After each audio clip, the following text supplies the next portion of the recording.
教育部统计指出，讲各中小学生4个人都有一个伤过大考。国民健康署甲教育部嘛合作，要来教囡仔，除了运动嘛爱食好健康，嘛呼吁家长都爱陪囡仔做伙来培养健康的好习惯，避免伤过大考去得到慢性病。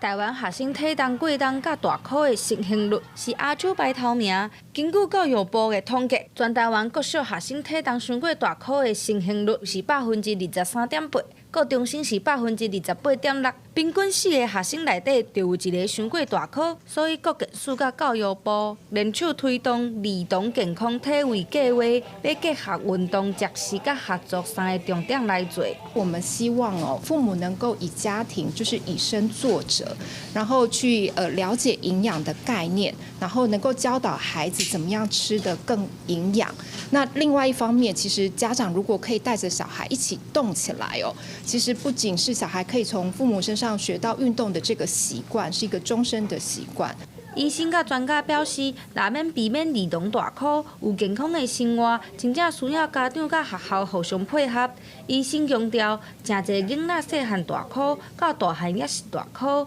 囡仔未来会得到糖尿病、高血压这寡慢性病的几率，恐惊会增加，嘛会影响到免疫力。孩子小时候胖，长大胖，结果呢，糖尿病、高血压、心血管疾病。 这些都是会陆续影响，甚至于说肥胖也跟免疫力有关。国健署提醒家长，若是要知影囡仔敢有符合健康体位的标准，就要透过 BMI 的指数来评估。嘛强调，囡仔若是要培养好的习惯，真正需要家长的陪伴，会当减少使用电子产品的时间，加去运动，加食菜。记者陈心东、谢桂玲台北报道。